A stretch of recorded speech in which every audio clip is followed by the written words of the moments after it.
Hello and welcome to Assemblages of Angels, or Assemblage of Angels I should say. This is a game where you help a woman build an angel.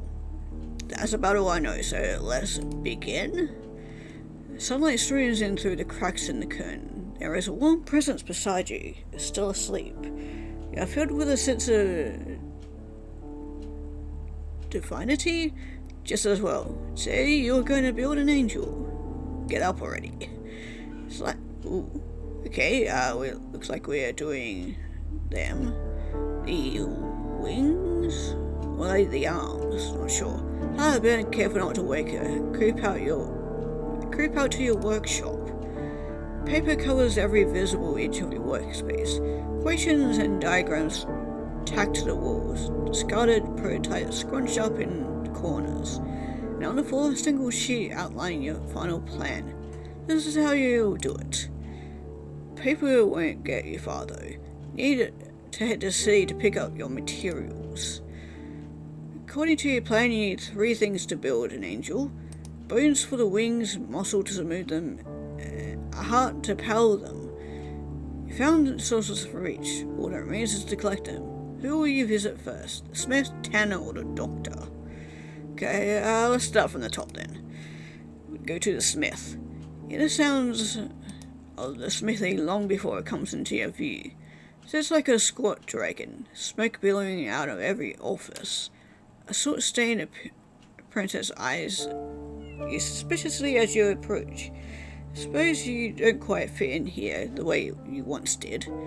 Here to pick up an order, you say, and the expression changes immediately. Is Giles in? Yes'm, I'll get him for you. He doesn't keep you waiting long. You're mad. Good to see you, Giles. Yeah, he claps you on the shoulder. But you are. Yeah, it will work. Snorson shakes his head. Keep telling yourself that. Wanna bet? Absolutely not. You share a wicked grin. He starts on a wagon out back. Gonna be okay carrying it? Didn't live that far away. Don't you have a job to be doing? Scowls at you. It's almost comforting in its familiarity. You're gonna hurt yourself carrying all those burns one day. You're not gonna come complaining to me. It's almost poetic, Giles. Ah, fuck. Don't tell Damon. I'll never hear the end of it. Giles takes your hand in both his. But I mean it. You know where I am. We've already lost enough already. Close your eyes for a moment you to contemplate it. It's too risky, but alright, I promise. You better. Wagon is, as promised, extremely heavy. It'll be a long journey home, but it's for the best. Okay, so yeah, now we got wings. Or wings? Feathers for it. Okay, but yeah, off we go to the tanner next. Hold your scarf over your nose as you step inside the tannery. A bright, cheerful bell jingles over the door to herald your arrival. Coming, a sing-song voice calls from somewhere in the back. Just me, Evie. Who's that then? There's a loud rustling as Evie pushes her way through the racks of animal skins. She looks at you up and down.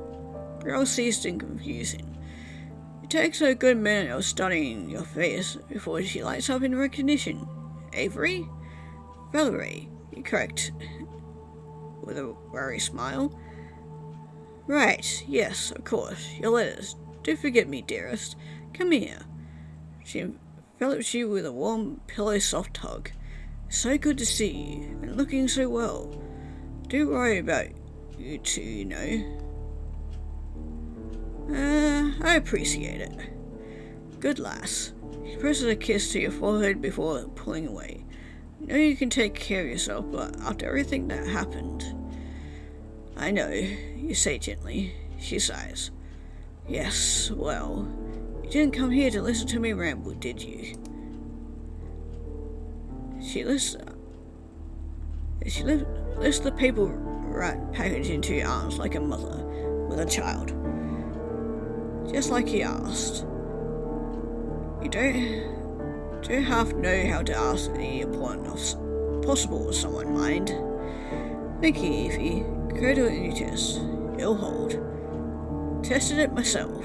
She grins and pats her belly. Nothing to worry about. Now, get going. I've got work to do before opening time. Okay, so we got ourselves like a little harness thing. Slips the paper wrapped package into your arms like a mother with a child. Okay. Very rattled through that. Politely pretend not to notice her voice cracking, just as she notices tears welling in your eyes as you leave. Aww. Okay, now off to the doctor. We tracked a few glances in this part of town. Some curious, some hostile. Become acutely aware of the letters in your tights, almost worn through the elbows of your jacket. Grimacing, you hurry your step. Every door on the street is painted in some inoffensive off-white to match the pale ivory houses. Your destination is a single exception, deep vermilion, with an whatever that word is, lion-heart head knocker. Okay, we can knock out a pattern, knock twice, or knock once. Let's knock out a pattern. 3 moments pass. There's a rustling sound, then a rattle of a chain unlocking. Door flings wide open in front of you. Foul! Wraps his arm tight around you, squeezing the air from your lungs. Come in, you're looking well. Let's lie and say you too. He snores, undignified sound of odds with his fine clothes and carefully styled hair. The colour of a facade. It doesn't hide his sunken eyes, nor the jar of his ribs when you hug him. Or when he hugs you. Should I check your sight while you're here? Sea life doesn't suit you then. I'm surprised. Oh, it suits me just fine, he says breezily, shutting the door behind you both. Suits Phoebe better, of course. Barely see it these days. You hum sympathetically as he leads you through cramped hallways. Here we are. He sweeps open a door. After you. In the center of the room, something lies shrouded in fabric. You step forward, reverent, and kneel. The shroud is heavy in your hands. You lift it up and away, and press your fingers to its core. It begins to breathe. You sense Damien hovering over you. Is it the right one? Yes, you say quietly, watching the beautiful motion of its valves. It's perfect. A moment of hesitant silence. Will it work? Yeah, I'll make it work. Laugh softly. I know you will. Look forward to it. Between the two of you, you manage to carry the device back outside and hail a handsome cab. Damon carelessly shoves a wad of cash into the driver's hand. He catches your gaze and looks away sheepishly. If you ever need help, they do treat me well, he admits. I should hope so. You're a great doctor. Oop, and there we go. We finally got our thing in the middle there. It must be our heart. I was actually expecting a literal heart, not a machine, but I guess that makes sense. He snorts and shakes his head. They're afraid of me. This, just as vaguely to this house, is to keep me sweet. Just why you can't be seen helping me. Shoo him away with a faint smile. Go on, I'll be in touch. Squeeze your hand one last time. You'd better. The million door closes behind him. It's gone. It's all here now. Just have to assemble it. You work, as you always do, and with a single-minded focus, the leather is supple under your fingers. Metal fingers light and thin as silk. Muscles connect to joints, stretching with each whirring heartbeat. Finally, you sit back on your haunches. Sunset glows through the window. Everything is as you calculated. Carry it outside and turn it on. Flats pitifully, struggling against gravity. Grit your teeth and switch it off. Knees hit the soft grass, then your palms. It's not enough. But you knew that from the start. Human hands alone cannot create an angel. That's just common sense. need divine intervention. Worship went out of fashion decades ago, crushing the gears of industry. Most temples were converted to community halls, workshops, or left to rot. This one is the last one to see of its kind. Finding it was sheer luck, or maybe a blessing. The air is still cold, and you keep the weight on the balls of your feet, trying to muffle the sound of your uncertain steps. The altar is empty but for 2 plates, one covered in wax, the other with ash. Okay, which one do we choose? Okay, I think I'm going to go with ash, because ash reminds me of like a phoenix rising from the ashes and being reborn, so could easily go with that one. Scrap of paper tinted the faintest blue, your wish inked as neatly as you could manage.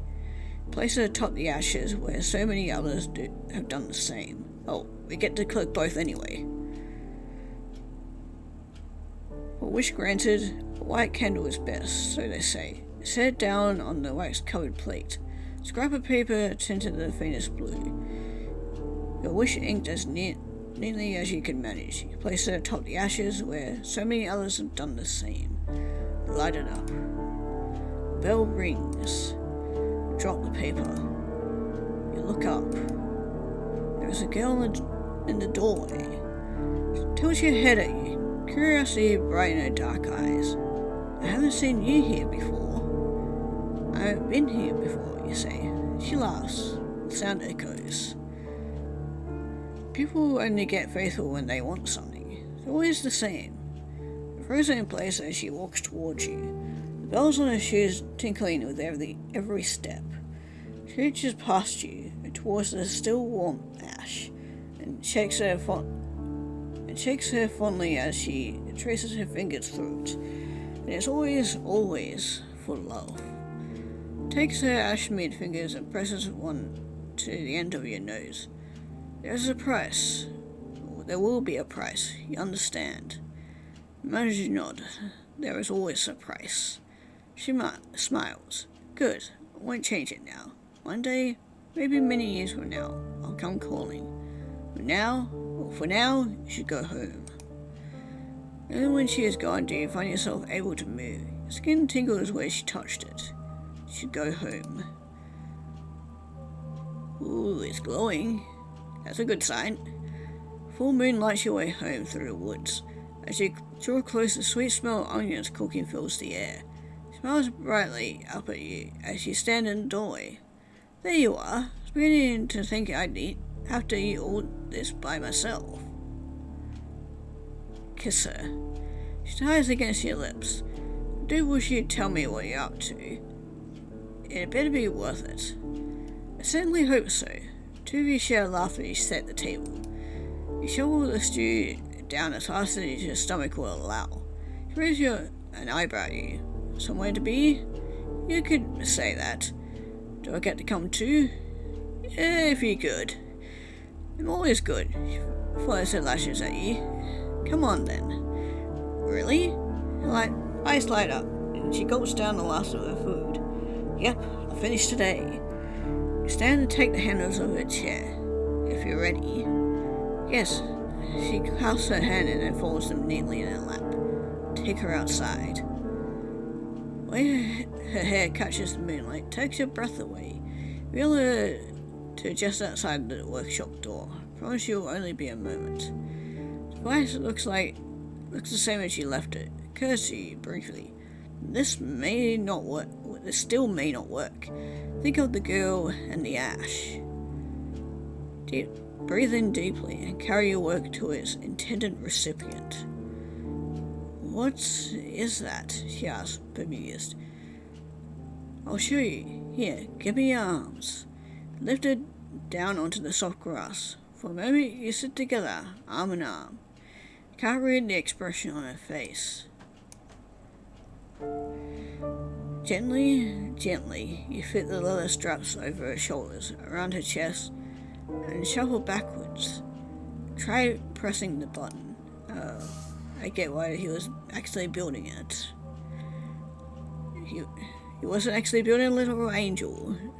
He was helping his wife. Oh, that's actually kind of wholesome. There was a click, a whir of machinery, a unmistakable sound of wings unfurling, beating, flying. One great push, he propels upwards, form sailing between you and the moon. Realization dawns on you, watching a dart spiral-like through the air. These are not the clumsy mechanical creatures you had stitched together. Whatever the girl did, whoever that girl was, these were angel wings. Piranha, God's but you love her, is your angel. The guy's wings extended down towards you, slowly pulsating beats keep her at eye level. Tears streaming down her cheeks. Val, she whispers, thank you. Forehead touches yours, gentle firm pressure, though it had been keeping her grounded. You take her hand in yours. You don't know what to say. Perhaps no more words are needed. Tomorrow morning you'll begin anew, but tonight her arms around your waist, her lips pressed against your neck. Your feet leave the ground. Oh, and that's the end. Oh, that was actually really sweet. I actually started tearing up at the end. Yeah, that was such a wholesome story. I was not actually expecting it to go that way, because I thought it was actually... Yeah, I thought they were actually building a literal angel, but yeah, no. It was helping his wife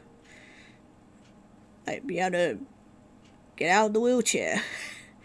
Yeah, I hope you guys enjoyed that. It was a really sweet story.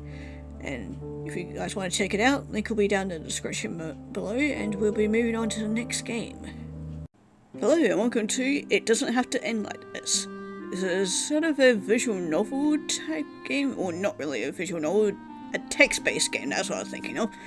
But you play as a gas station clerk, and on the day that they're working, the world ends. So, yeah, we're going to start off with this. One new voicemail at 12:51 PM on May 17th of Redacted. Hey Gavin, it's Regina. Look, I know that there's a lot going on in the world right now, so if you can't make it in, understand. Just don't have anyone left to cover closing. I remember you saying you'd be around, regardless. So stay safe. Okay, we can click on either these ones. So we'll go with going on in the world. There being a lot going on in the world right now would be an understatement. About a month ago, the monoliths started appearing out of thin air across the globe, embedded miles into the Earth's crust and eventually across each continent, began simultaneously broadcasting a single holographic timer, starting from 8,760 and counting down. Universal panic slowly ensued. It shouldn't come as much as a surprise that the internal company jumped to the worst case scenario in response to the Activision, what many consider to be the interdimensional alien warheads. A portion of countries transformed their armies into glorified bomb squads, while others used the opportunity as a distraction to escalate pre-existing conflicts. All this only to say that living with clinical depression and anxiety was that much more of a challenge to Gavin in the face of certain doom. Lack of decoration around her place spoke louder than words. Boxes were empty, where messages from friends should be. Gavin sort of sat and watched while domesticity moved to the forefront of the lives of those she cared about. Curious yet deeply insecure about the shape of her own life, would continue to make. And now, when a mysterious and alien force threatens to wipe out all progress from existence, of which nobody can control, productivity and self-care have been thrown out the window. Work is the only thing that separated periods of time, what she used to call days. Okay, let's go... let's check about why they're deeply insecure. At the end of the day, college was just wasn't somewhere Gavin fit in. And somewhere in the back of her mind, she always knew that. There's just so much societal pressure that a lot of people tend to reinforce of needing to attend it, to get a degree, to get a well-paying job, without understanding that not everyone is well equipped to deal with the challenges that come with life, and it's okay. Though it never really felt okay.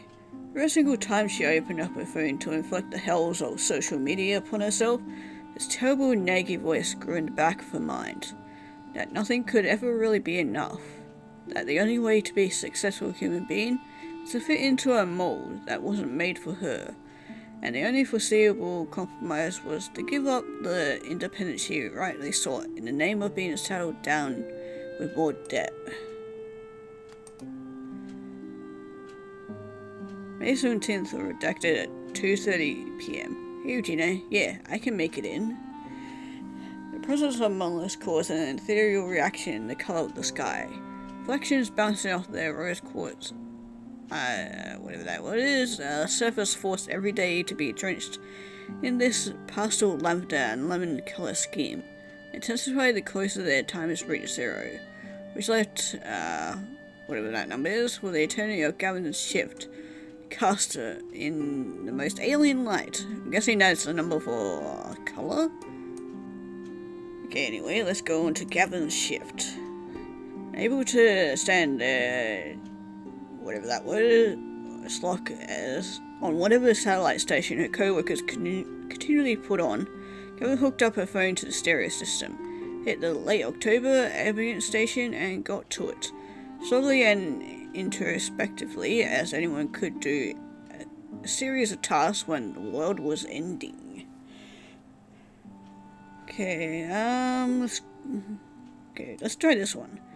Best way to chew the clock, as she discovered, was to take some sweet old time with unloading the new shipments of stock and straightening handful of shelves that the interior of the gas station actually featured. Borderline meditative, though, easily the most physically laborious aspect of the job. About a third of her shift was done by the time she looked up next. To her surprise, it was due to a few people actually entering the store. One, who was road-weary enough to be wandering through the parts of wiper fluid, half muttering something about needing to find some gloves. Another, clad in the most corporate garb imaginable, hauling in a trolley full of Coca-Cola, listening in to the Minutemen who were on what was obviously incompetent noise-cancelling headphones. And another who took the form of a portly college student donning a familiar face she hadn't seen, incredibly, in a very long time. Okay, well, I'm interested in this person we know.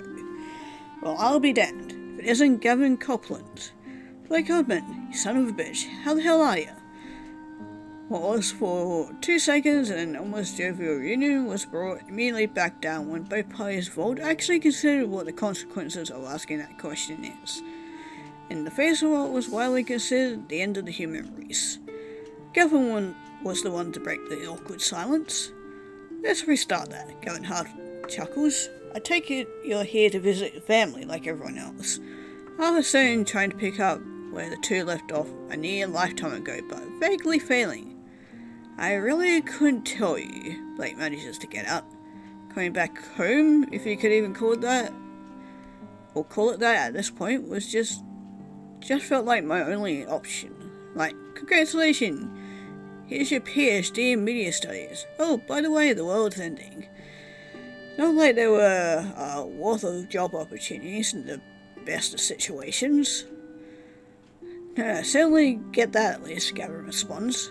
This place has been the closest I've gone to a steady income. Yeah, Blake offhandedly lets out not meaning for it to come off as a condescending, as he worries it does. Truth be told, I've been back for a while. Redacted metro in it.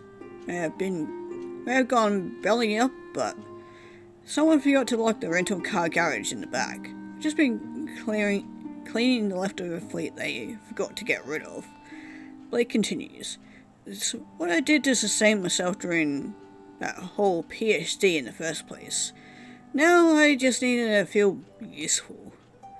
Gavin again laughs and says, "Why do you think I'm still here doing this?" as she gestures wildly in all directions. This gets a vague but genuine chuckle out of Blake. God, I'm sorry for probably boring you with all this chit-chat. Don't be, it's just good to see you again, Idol. Feelings mutual. Blake walks out of the store, pocketing a bag of Sour Patch Kids and a bottle of Arctic Freeze Gatorade. Unable to speak for her co-workers, and at least while Gavin is on the clock, considering the state of the world, money no longer has any meaning at 13:12. Well, it's not like Gavin needed to seriously do anything today. Variety, why can't I not say the word? Variety is the supposed spice of life, and there are things around the store that need to be taken care of. So we're taking a stroll outside to see if the garbage needs to be taken out. Still some more shelves to be, whatever that word is, around with. Of course, there's the opportunity to check the news behind the counter and take a smoke break. We'll do the shelves. That time of day, from the inside of the building, where any inch of the floor that was in the sun was baking well, anything in shade was unreasonably cool. Two extremes existing at once. In an unreasonably annoying manner, which just served to agitate Gavin only slightly, walking up and down the aisles, alternating hot, cool, hot, cool, hot. Ringing of the doorbell snapped her out of it as familiar faces once again graced her presence. The older man, now just standing hunched at the refrigerator section, poring over the selection of Rockstar available and at his disposal. Mrs. Headphones was sitting down over at the abandoned chicken restaurant that used to share a space with 1312, and since moved on listening to Gavin's hearing service, correct? Wires Pink Flag. Now obviously covered in oil, regular various clean fluids, the college kid was looking to pocket a crunch bar. Let's talk to the old man. Need to take a load off? Gavin announces as she walks by him towards the register. You know it, Jerry chuckles to himself. Again, just after... God, I cannot speak today. Again, after just long enough for Gavin to get distracted, Jerry approaches the front of the counter. Jerry coughs just loud enough to assert himself, which elicits a light reaction from Gavin now, just staring out the window. God, I'm sorry, just a mess. What do you mean, Jerry asks. Just everything. Gavin gestures with a hand to the world in a nonchalant manner. So many people in my life used to care about me, and probably still do. I just lost touch. Live on my own. Don't have a life outside these walls, and my boss is shit. I just don't know why. Jerry says, well, I can't speak to who you are much as a human being, but you can keep a decent store. And that sort of thing matters, at least to me, and others like me, maybe. There are a lot of people right now who don't have anywhere to be. Nobody at least to immediately call family, so you gotta skate by and not be too picky about places you go. And so to see a place like this, it's nice. Or as nice as we deserve, at least. You're doing a good thing here. Transaction was completed in contemplative silence. I still got a few more patches to tend to before I shove off. But what are you doing here? And now has worth. Even if it doesn't feel like that sometimes, Jerry says. Door's bell rang as he left. A tear rolled down Gavin's cheek. Oh, I want to give Gavin a hug. Time continued to slowly click down. Day was nearing to an end. The timer inched ever so closer to zero, finally reminding you all of what was truly left. And for Gavin, what was truly left were some more tasks around the station. The store could always stand another pass with a dustpan. Oddly enough, it could use it, despite the historically low traffic seen today. It's also worth going to check out the levels of wiper fluid, even though it's only getting increasingly hotter outside. And along those same lines, the ice machine is also due to get a refill. And also an excuse to cool off for a minute. Yeah, let's cool off for a minute. Don't really need the ice anymore. She's been honest. She hasn't seen anyone actually buy ice from the store since the first day she started working there. It's kind of the... whatever that word is, of her attention. The hefty chest got mysteriously refilled with new ice were never ignored. Now popping off the covers serves as a cheap way, yeah,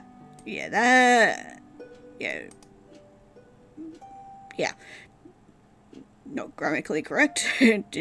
Sure, they didn't mean to double up on that, but yeah, to cool off for a few minutes and a little else. And almost like clockwork at this point, 3 familiar faces once again stroll on by. Old man was now leaning against the wall, head down and scrolling through his phone. It's his headphones in one fell swoop, took down the coffee station machine and climbed onto now was simply a bench and sprawled out her body face down, still breathing to the tune of dub housing. Okay, she's definitely going through it, that's for sure. The college kid, taking a small similar cue, took out a jewel and intentionally fell ass first on the curb. Similar manner of whatever, done with it. I want to check out Mrs. Headphones to see what she's up to. Yo, what the fuck? Gavin lets out, visibly annoyed at the mess made. Back at a muffled, sorry, let's be real here. Does it matter? I mean, yeah, to me at least. Parker lifts up her head, face getting pink from embarrassment. Yeah, you're right, I'm sorry. Hey, it happens, I guess. Really should be thanking you for being there for me has really helped, Parker says. Of course, the closer time gets to hitting 0, the less of an opportunity we have to reconcile. The least I can do is give people the space if and how they need it. It's awfully nice of you, but have you thought about who's going to be there for you? I mean, Parker takes a minute to think about the words she needs to say, but eventually the moment passes with her still lost in thought. Don't get me wrong, you're doing a good thing here, but don't forget about yourself, Parker continues. You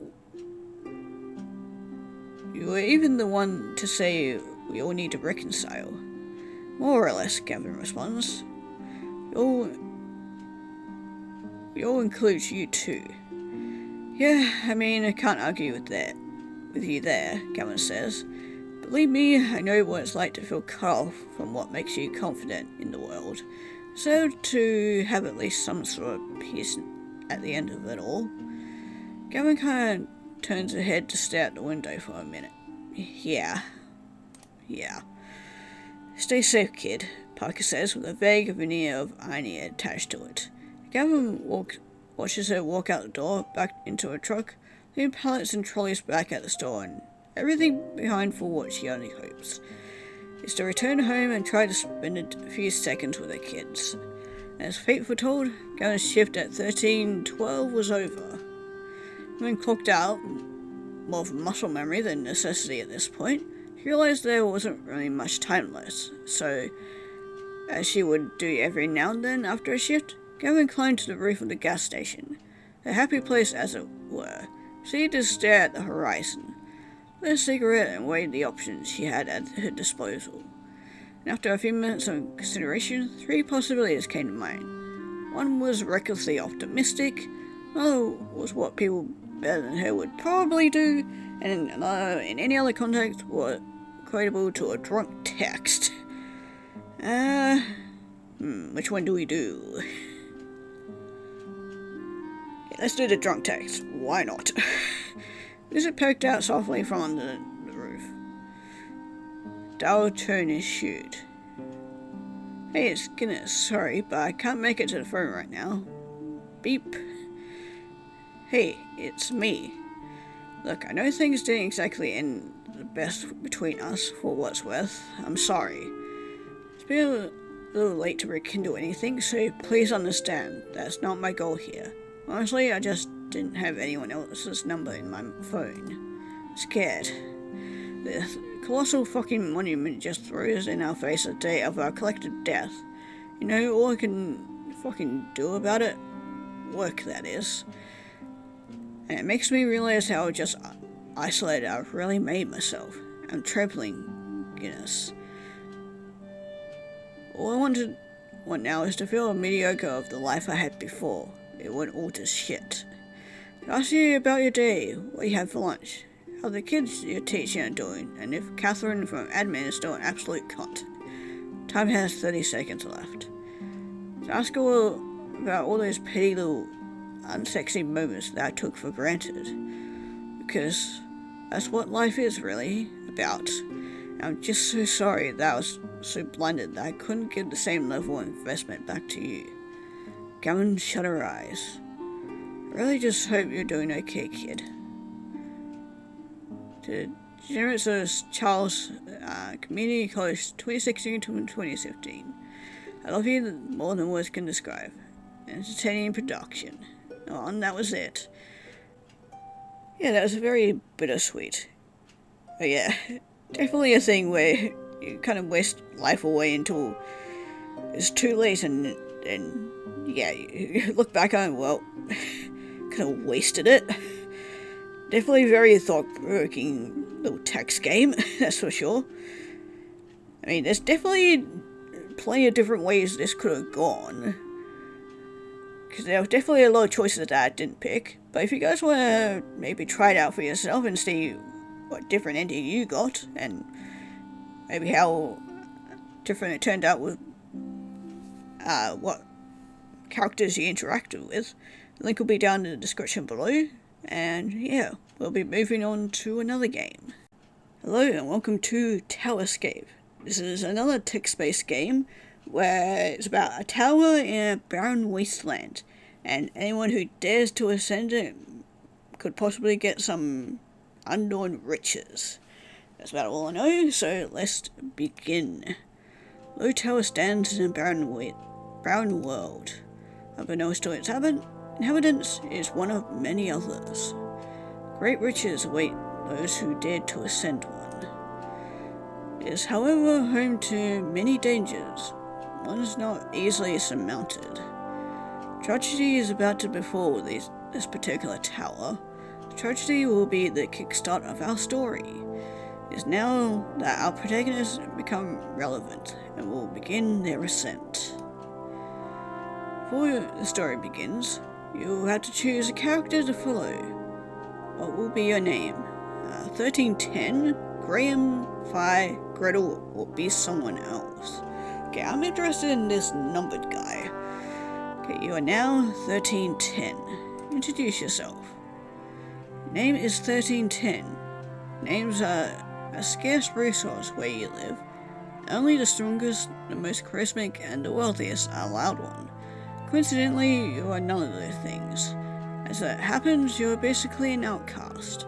Social skills are quite miserable, and you tend to get lost in your interests. And you're a nobody. Yeah, God, definitely feel that one. With no influence to your name. Plus, you're weak as hell. Yeah, again, definitely feel that one. I definitely relate to it. Speaking of hell, you're one of the only two, as far as you know, members of the species of hellbounds. Like every other hellbound, you think, you're not sure, the skin is pure black, making it hard to discern shadows on it. On the other hand, your hair, which happens to be chin length and quite messy, is pure white. You have long ears that point to the sides, and only one horn, a bit above your right eye. Unlike other hellbounds, your horn still hasn't shed, and it is still covered in a thick layer of black skin. You're currently wearing a comfy white pair of cargo pants, a white scoop neck shirt, a large grey hoodie. You don't need shoes, as like most species of this community, feet are hard-skinned and have enough protection. In fact, you like this. Well, you don't know this because that would be a weird thing to know. I mean, come on, the story only started when you can't afford to be meta yet. You are the true protagonist of this story, so much so that, in fact, your name was the first in the list on the previous page. Use they them pronouns. Okay, good start to the story. Okay, think of interest. Well, other hellbound. Yeah, I want to know about the other hellbound. It sounds interesting. The other hellbound is so cool. He's your friend, you guess. probably hates you just as much as the others in this community, but at least he talks to you. So let's go with that. He is hella strong, and is probably the youngest who got to claim a name ever. He's also super charismatic and admittedly very handsome. You know how to get people on his side and make them do what he wants. Not sure anyone realizes this, but he's actually a manipulative asshole. You're sure if the way to the upper levels wasn't closed, he would have left a long time ago. Wish you were more like him. Yeah, I don't think I want to be like him. That doesn't sound that great. Okay, then think about the interest then. Hey, you're a fan of reading and deciphering new alphabets. Others in the community shun you for it, but you know they're just jealous. Probably. After all, you're the only person in this tower, or at least this part of it, who can read. You often tend to skip your dues to isolate yourself in your secret place so you can read in peace. It amazes you how the people who wrote these books managed to fit so much meaning in so few characters. Apart from that, you also quite like to solve logic problems. They help you ease your mind. Okay, let's go back, and then I want to, yeah. Okay, like this. Oh, and it opens a different page. Oh, yeah, this is our character. Oh, that's kind of cute. That's what our character looks like. He's kind of adorable. Oh, okay, I didn't even notice that there was another thing here. Go to your secret place. You're on your way to your secret place. It's located directly on the tower wall, in the opposite direction from the great door. There's nothing near the tower or near the wall, so most people don't go there. You found it by accident a while ago, and you kept it a secret since then. Not a fan of the way there though. While most people ignore you, some don't hesitate to stare at you. Sometimes you look back at them, see the hatred in their eyes, wonder why they haven't beat you up yet. Oh, you have a guess. Anyways, the walk through the city is always your least favourite part. While lost in thought, you reached your destination, the inner wall of Tower 25. It stretches itself in front of you. You can barely see the curvature of the wall. The top is as far up as you can, and the top is so far up you can't see it from here. Into the secret place. Move away a small patch of grass to reveal a hatch. You open the hatch and go down the ladder. You are now in your secret place. Examine room. The secret place is a small room, at least compared to the open place where the city is. The bottom of the ladder leads to a small, whatever that word is, with a table and some chairs. And a spiral staircase leads to the main room. There are some couches and cushions in front of the stairs. Under that thing, and a small drawer where you keep clothes, food, and all sort of other stuff. Two oddities in this room.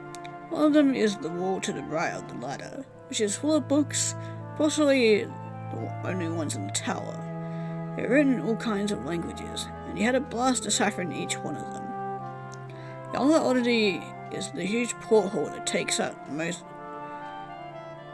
front side wall. You can see through the window the desert floor of the outside world. From books you've read, you learn that the outside here is called the lower plane. There's supposed to be terrible beasts out there, but you've never seen any, though sometimes you do hear powerful growls from far, far away. You take a random book off the shelf, walk down the staircase, and go to sit on the comfy couch near the window. Notice the silhouette of someone out there. A humanoid, seemingly around the same height as you. Stand in front of the glass and let the book fall out of your hand. The silhouette gets closer as they stand in front of you. They're wearing a cape, and light seems to shine through them. They put their hand on the glass, and you put your own hand over it, on your side of the window. Then the figures touch yours. You move back in shock. It's as if their whole body is forced in through the glass.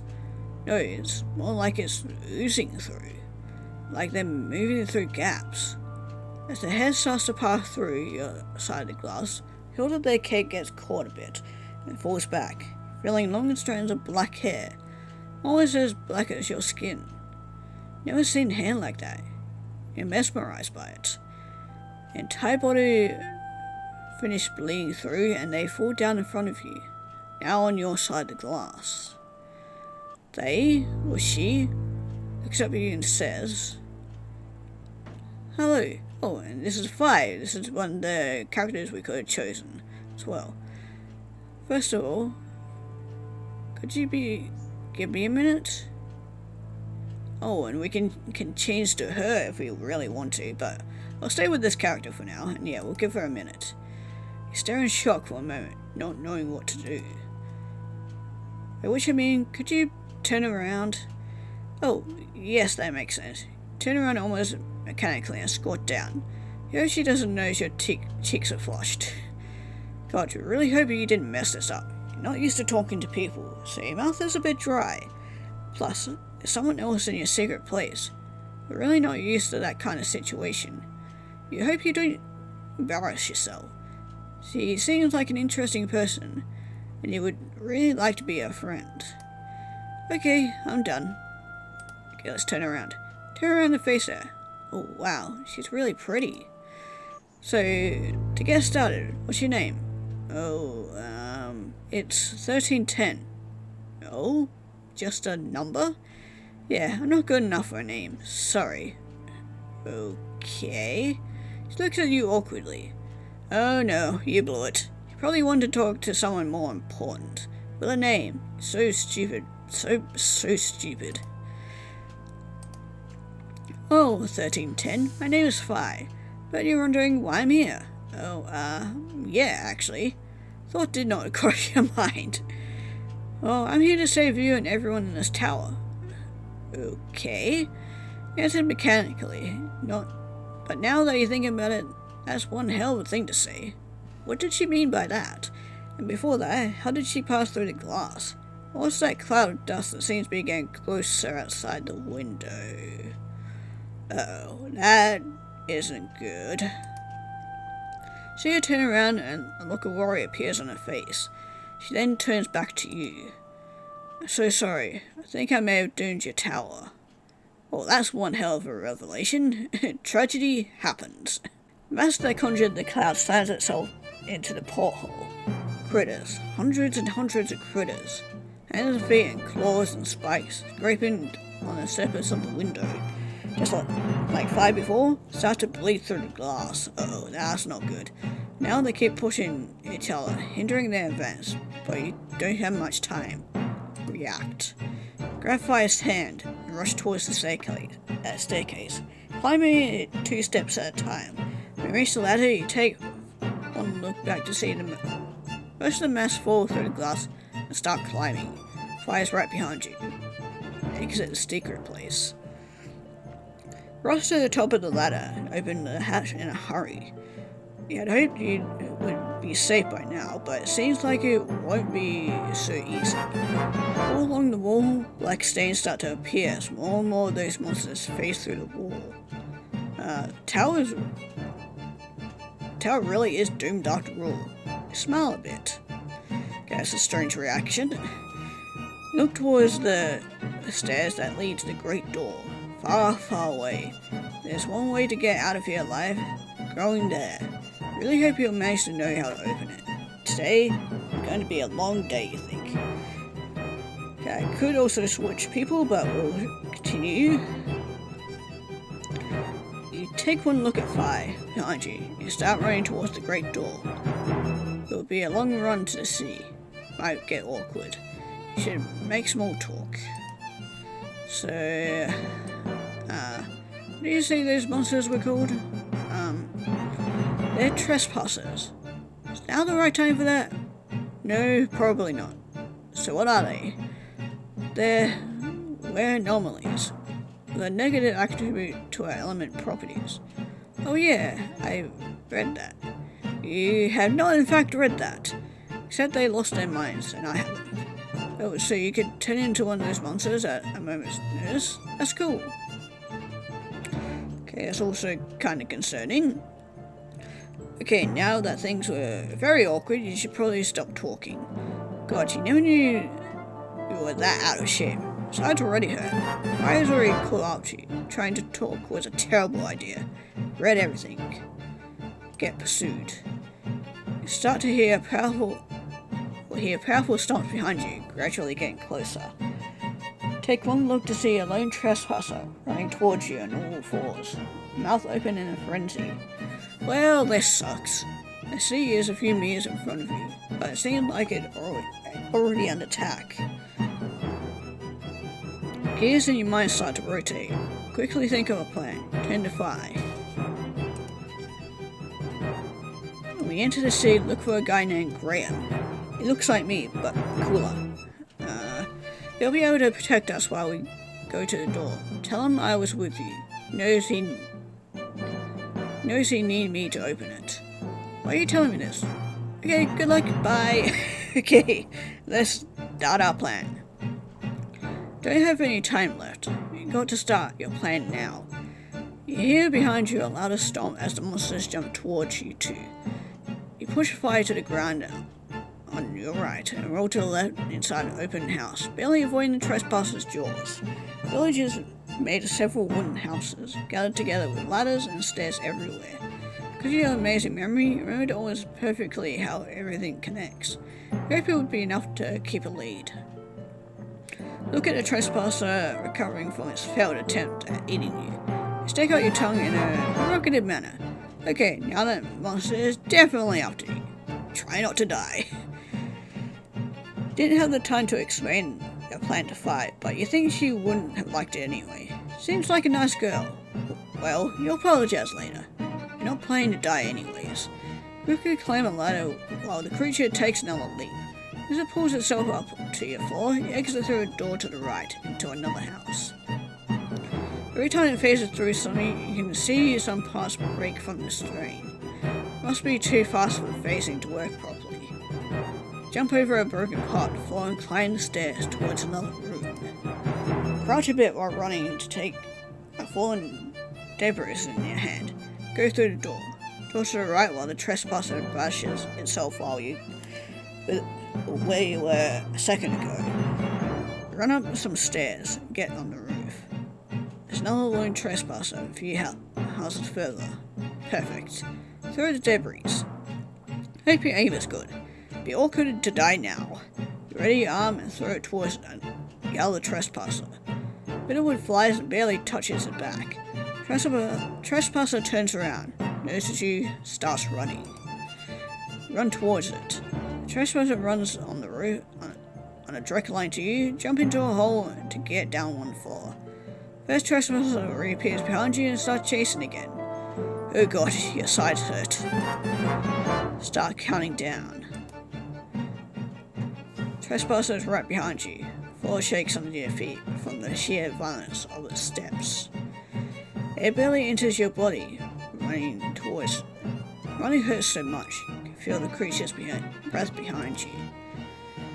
You can see the roof in front of you quake from the weight of the second trespasser.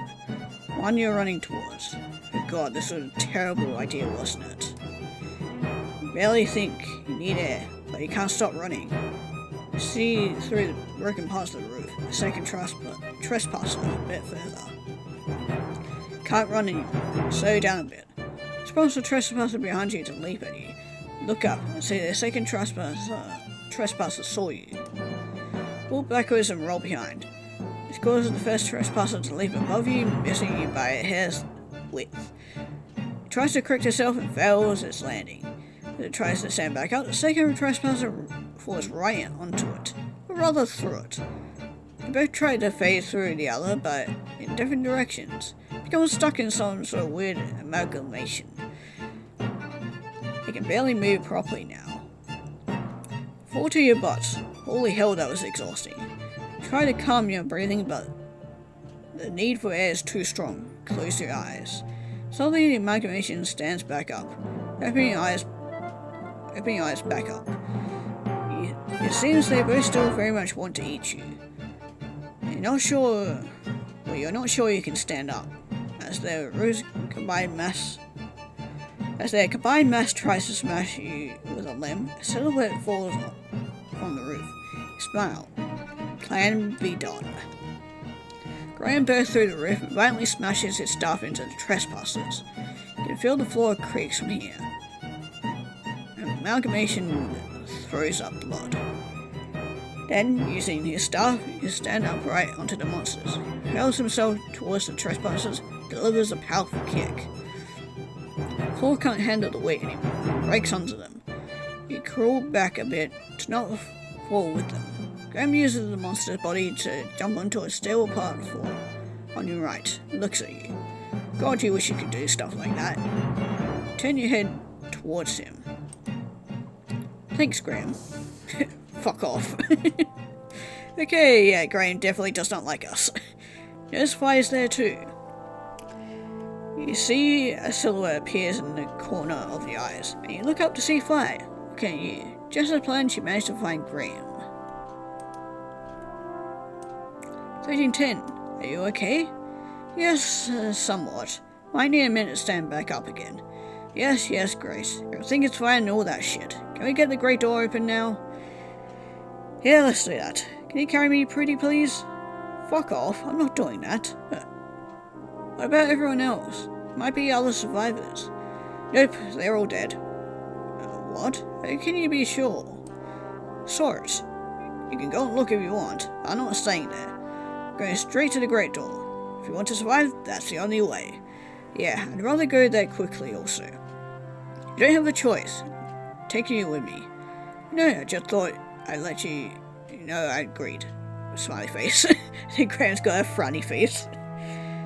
Yeah, it was pretty harsh, but you agree. You really want to lead this place. Okay, I know we can choose both of these people, but we'll follow Graham. Fi leaves without saying a word. You doubt she'll find anyone. Graham probably told them to leave the city or do some shit. Well, that's not really your problem. You want to live, and you'd rather go to the great door fast. Breath calm down a bit. Turn back towards Graham. Okay, we're going to the great door. You better be able to decipher it. Yeah, can you pick me up? Stand the fuck up. Fair enough. Let's try standing up. As you stand back up, Graham gives you his hand. Well, that's not in character for him. Grab it, thankful, and suddenly feel your entire body being pulled from your arm. Graham throws you in the air and you fall on the roof, on your back. Yeah, I guess that makes more sense. Get on your feet again and Graham jumps on the roof next to you. Stare at him and hope for something. Please don't say it. Please don't say it. Please don't say it. Running towards the great door. I thought you'd say that. Stay behind me and don't stop. Alright. Dang it, you guess you'll have to run again. Even if Graham doesn't kill you. After opening the door, you think you might die from exhaustion. Graham starts running and you push on your legs to keep up. Hey, you're not that far behind him, you think. Quite proud of yourself for that. Graham suddenly starts going even faster and smash away a trespasser you hadn't seen, further on the roofs. Flies back down to run in front of you. Okay, never mind, you guess he's running slower for you. Must be so pissed I had to wait for you. After a while, and two other trespassers Graham sent flying, managed to get to the outskirts of the city. Graham's still in front of you. The houses are too spread out now. You have to continue on the ground. Graham jumps directly down to the ground. Right then. That's probably the kind of height you can really get hurt from. Possibly even die. You jump off without a second thought. Whee! During your fall, you curl into a ball. Bend your knees and bring your hands to your chest. And you close your eyes and enjoy the wind. Suddenly stop. Barely an impact. Open your eyes and look at Graham, who caught you. Knew you wouldn't let me fall. Then you fall to the ground. The butt hurts a bit.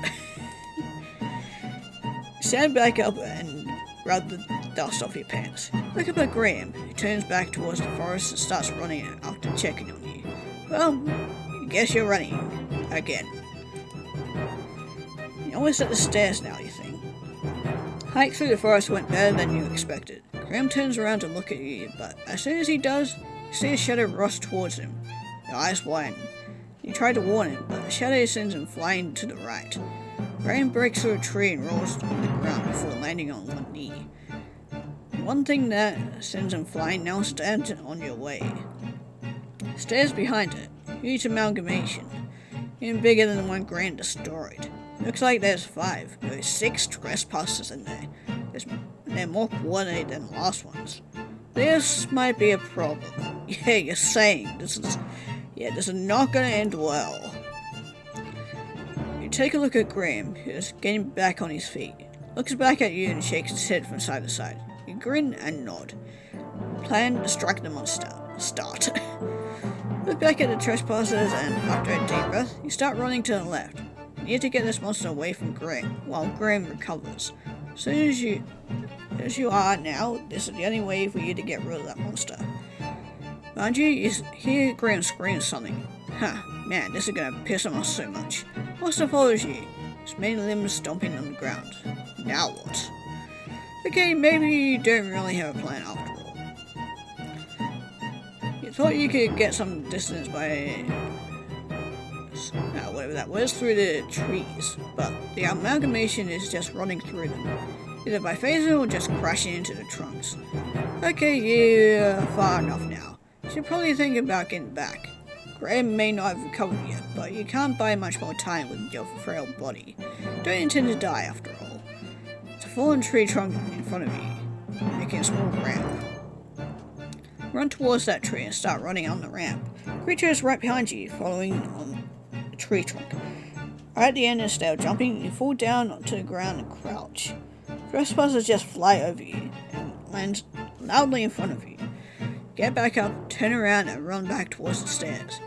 When this is over, maybe you will consider exercising. Look down at your feet. You know the trees are getting more scarce as you approach the main path. You know the breaths of the trespasser pushing on your back. You know the pains on your sides and the beat of your heart. You know every noise as you focus on your legs, making sure you don't trip. One noise, however, gets your attention. Look up. See Graham, just ahead, waiting at the stairs. Thankfully he seems ready now. Looks a bit worried. I guess he cares about you. Or at least he cares about your skills. 3 meters before reaching him, you trip and stagger a bit. Of course. Oh, this is it. You had a good run. Try and run again, but you close your eyes as you do. Suddenly a hand pushes you to the side. Fall and roll to your left and end up on your back. Open your eyes to see a silhouette in front of you, in front of the amalgamation of trespassers. Find the trespassers start slowing as they phase into the ground. Sink more and more, and ends up right in front of where Graham was a second ago. Roll back on your stomach and look up to see Graham falling onto the monster's head. Fight quickly jumps out from the ground, out of the way. Graham's stuff connects. Ground starts breaking. You can feel it trembling from here. You can see from here the flesh of the trespassers rip at the impact sounds. Or as the impact spreads through the body, blood flows out in huge splashes. Gamp and Joy back with fine Graham. Yeah, they're definitely quite the pair. If it wasn't for them, we'd probably be dead by now. Take a peek at the trespassers. Yep, they're definitely dead. Is he even stronger than before? There's no way anyone could grow that fast. So, did you find anyone? No, sadly. But more importantly, are you guys okay? 1310? Yeah, I'm okay. Thanks for saving me, Fi. And sorry, Graham. I couldn't get the monster where you needed. Yeah, you better be sorry. What do you think I kept you with me for? Don't you dare do stupid shit like that again. You hear me? Well, it's okay. Nothing happened and they're still alive. Are you guys friends? Yeah, let's get going. Oh man, you're really pissed off this time. This is serious now. Graham starts climbing and you follow him without a word. The climb is pretty silent. You don't dare to talk about after what you did. The others don't seem to want to break the silence. Feel like you get to the top of the stairs without much trouble. Gaze upon the great door. It's a massive double door, at least 5 times your height. It's made of the same whitish, unbreakable material as the rest of the tower. The frame and the bottom of the doors are full of strange symbols. Graham turns towards you. Okay, it's up to you now. Answer with a nod and make your way to the door. Take quick peeks at multiple segments of the frame. Think, yes. You think you can read this? I gets behind you and starts reading, but she gasps. You turn to her. You can read this? Don't answer, simply look back at the symbols. Pick up a segment randomly. The 5 letters serve as the key. The 5 keys will open the door. 5 lights are bound to the door. Or so it says. 5 looks at you, eyes wide open, and a small grin forms itself on her face. Probably one of the few smiles we ever get to see. Quick, what does the rest say? Gotta hurry. A lot of it repeats the same lines, talking about 5 lights we need to activate to open the door.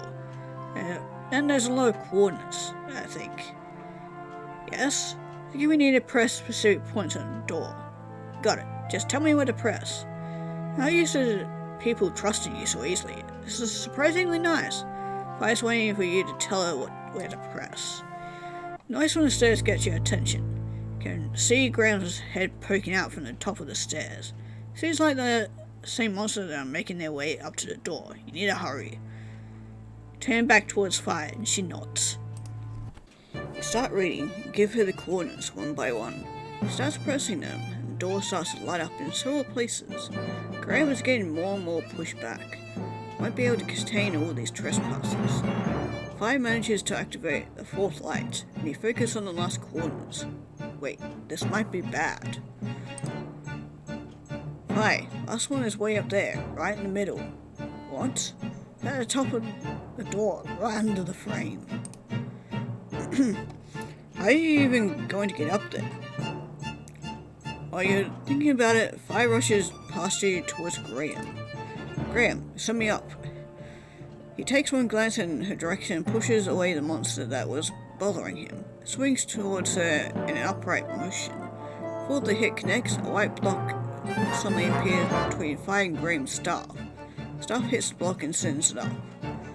Longer Fi to the top of the door. Whoa. Graham grabs a trespasser and throws it into another. Seems to have a plan. So you're not too worried. More worried about Fi. She manages to activate the last light, and the whole door is starting to rumble, but now she's quickly falling down. And you do your best to calculate her trajectory and try to catch her, but she simply phases through the ground. Oh yeah, I guess you can do that. As she starts to pull herself out of the ground, you extend your hand to help. The great door is starting to open.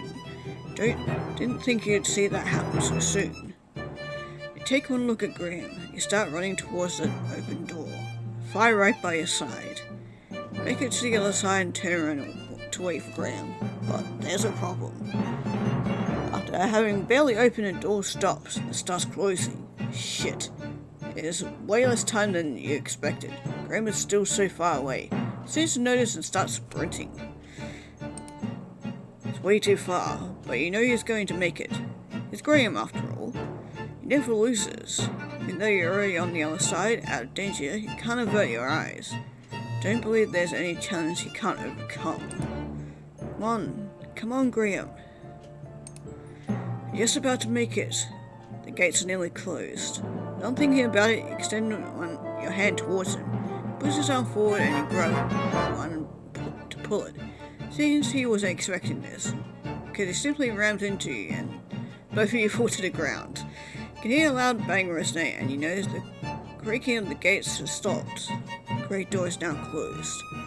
Okay, for a moment I thought they were actually gonna make Graham not make it, but thankfully he did. Now laying on the floor, Graham on top of you. Why did you do that? That was a stupid decision. Now could have gotten stuck in between the gates. Worse, now that you managed to get him on the other side, there's no reason for him to keep you alive anymore. Just notice Graham get back up, staring at you furiously. Why? Open mouth to answer, but quickly close it. Don't know what you would answer anyway. Clicks his tongue and seems okay with not pressing the matter. Fi gives you a hand and you gladly accept. And Fi helps you back up. You look at the way forward. There's more stairs. Seems like your ascent has just started. And with that, I think I'm going to end it here because I'm going to leave it off in a cliffhanger. But yeah, this was a really well written story. Really liking it so far. Might check it out in my spare time. Guys want to check this one out for yourself. Maybe see what it was like playing the other characters. And maybe find out what is beyond the gate. Yeah, the link will be down in the description below if you want to check it out, and we'll be moving on to the next game.